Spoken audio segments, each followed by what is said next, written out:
સામાન્ય પ્રવાહમાં સુરતના હિરલા ચમક્યા છે। રાજ્યમાં સૌથી વધુ 1672 વિદ્યાર્થીઓને A1 ગ્રેડ મળ્યો છે। ગુજરાત રાજ્ય માધ્યમિક અને ઉચ્ચતર માધ્યમિક શિક્ષણ બોર્ડ દ્વારા ધોરણ 12 સામાન્ય પ્રવાહના પરિણામો આજે જાહેર કરવામાં આવ્યા છે। પરિણામે સમગ્ર રાજ્યમાં ખુશીની લહેર જોવા મળી રહી છે। ત્યારે સુરત જિલ્લાએ એકવાર ફરીથી શૈક્ષણિક મેદાનમાં પોતાનું પ્રભુત્વ સાબિત કર્યું છે। સુરત જિલ્લાનું કુલ પરિણામ 93.97% નોંધાયું છે, જે રાજ્યના ટોચના જિલ્લાઓમાં સુરતને સ્થાન આપે છે।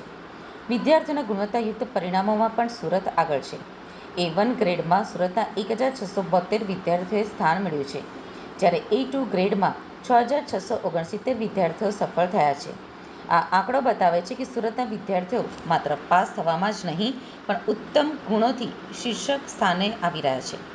તપોવન શાળાના આચાર્ય મનસુખભાઈ ગોટીએ કહ્યું કે આ સફળતાનો શ્રેય માત્ર વિદ્યાર્થીઓની મહેનતને જ નહીં, પરંતુ શાળાઓની શૈક્ષણિક રણનીતિ, શિક્ષકોની તૈયારી અને વાલીઓએ આપેલા સહયોગને પણ જાય છે। કોર્સ પૂર્ણ કરવા ઉપરાંત રિવિઝન સત્રો, મોક ટેસ્ટ અને ટેકનોલોજી આધારિત શિક્ષણ પદ્ધતિઓએ પણ પરિણામ સુધારવામાં મહત્વની ભૂમિકા ભજવી છે। મારું નામ મનસુખભાઈ ગોટી, આચાર્ય શ્રી તપોવન વિદ્યાલય। આજરોજ જે ઓનલાઈન પરિણામ જાહેર થયું છે વિજ્ઞાન પ્રવાહ અને સામાન્ય પ્રવાહનું, સમગ્ર ગુજરાત રાજ્યનું 93% પરિણામ છે। એની સરખામણીમાં અમારી શાળાનું 98.50% પરિણામ રહ્યું છે। સામાન્ય પ્રવાહની અંદર 53 વિદ્યાર્થીઓએ 1 ગ્રેડ પ્રાપ્ત કર્યો છે અને 162 વિદ્યાર્થીઓએ A2 ગ્રેડ પ્રાપ્ત કર્યો છે। વિજ્ઞાન પ્રવાહની અંદર 13 વિદ્યાર્થીઓએ 1 ગ્રેડ પ્રાપ્ત કર્યો છે અને 57 વિદ્યાર્થીઓએ A2 ગ્રેડ પ્રાપ્ત કર્યો છે।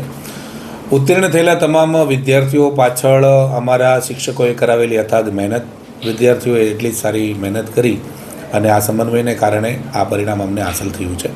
અને વાતનો ગર્વ છે કે સમગ્ર સુરત શહેરની અંદર છેલ્લા 7 વર્ષથી 8 વર્ષથી અમારી શાળા અવ્વલ ક્રમાંક ઉપર રહે છે અને આ ફરી વખત તપોવન ગ્રુપ ઓફ સ્કૂલે સુરત શહેરની અંદર પરિણામની દ્રષ્ટિએ ડંકો વગાડ્યો છે।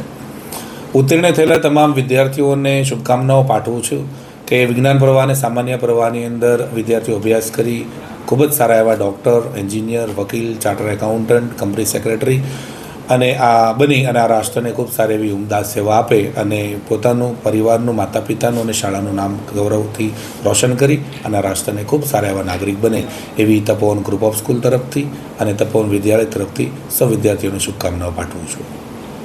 કપૂરિયા ત્વિષા જિગ્નેશભાઈ છે। હું સામાન્ય પ્રવાહમાં તપોવન વિદ્યાલયમાં અભ્યાસ કરી રહી છું।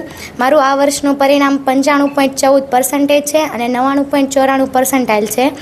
હું 11-12 બે ધોરણ આ સ્કૂલમાં 11-12 2 વર્ષથી આમાં અભ્યાસ કરી રહી છું।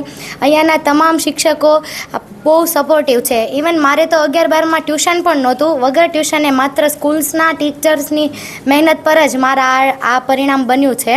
અને આ મારે ગમે ત્યારે કોઈ પણ ડાઉટ્સ હોય તો હું બેઝિઝક સવારમાં વહેલા, રાત્રે 10 વાગ્યા સુધી ગમે ત્યારે મેં ફોન કરીને પૂછ્યું છે તો એમનો સારો જ રિપ્લાય મળ્યો છે અને મારા બધા જ ડાઉટ્સનું સોલ્યુશન મને મળ્યું છે। અને આ માત્ર આનો મોટો શ્રેય મારા શિક્ષકો, મારા માતા પિતાનો પણ એટલો જ ફાળો છે આમાં, અને તેમની ગાઈડલાઇન્સ પણ વધારે સારી હતી, એટલે તો મારા આટલું પરિણામ બની શક્યું છે। આગળ જઈને શું કરવા માંગે છે અને માતા પિતાનો કેવો સપોર્ટ છે? પપ્પા શું કરે છે? મારા પપ્પા બિઝનેસમેન છે। મારે આગળ UPSC કરવાની ઈચ્છા છે અને એમનો ખૂબ એટલે ખૂબ વધારે સપોર્ટ હતો। એ કોઈ જ ભણવામાં મને કોઈ દિવસ પ્રેશર હતું નહીં। કદાચ A2 આવે, B1 આવે, કોઈ પણ। કપૂરિયા ત્વિષા જિગ્નેશભાઈ છે। હું સામાન્ય પ્રવાહમાં તપોવન વિદ્યાલયમાં અભ્યાસ કરી રહી છું। મારું આ વર્ષનું પરિણામ 95.14% છે અને 99.94% છે। હું 11-12 બે ધોરણ આ સ્કૂલમાં 11-12 2 વર્ષથી આમાં અભ્યાસ કરી રહી છું।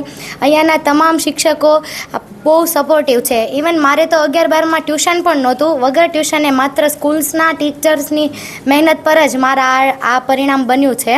અને આ મારે ગમે ત્યારે કોઈ પણ ડાઉટ્સ હોય તો હું બેઝિઝક સવારમાં વહેલા, રાત્રે 10 વાગ્યા સુધી ગમે ત્યારે મેં ફોન કરીને પૂછ્યું છે તો એમનો સારો જ રિપ્લાય મળ્યો છે અને મારા બધા જ ડાઉટ્સનું સોલ્યુશન મને મળ્યું છે। અને આ માત્ર આનો મોટો શ્રેય મારા શિક્ષકો, મારા માતા પિતાનો પણ એટલો જ ફાળો છે આમાં. અને તેમની ગાઈડલાઇન્સ પણ વધારે સારી હતી, એટલે તો મારા આટલું પરિણામ બની શક્યું છે. આગળ જઈને શું કરવા માંગે છે અને માતા પિતાનો કેવો સપોર્ટ ને પપ્પા શું કરે છે? મારા પપ્પા બિઝનેસમેન છે. મારે આગળ યુપીએસસી કરવાની ઈચ્છા છે અને એમનો ખૂબ એટલે ખૂબ વધારે સપોર્ટ હતો. એ કોઈ જ ભણવામાં મને કોઈ દિવસ પ્રેશર હતું નહીં. કદાચ A2 આવે, B1 આવે, કોઈ પણ પ્રકારનું પ્રેશર મારા પર નહોતું.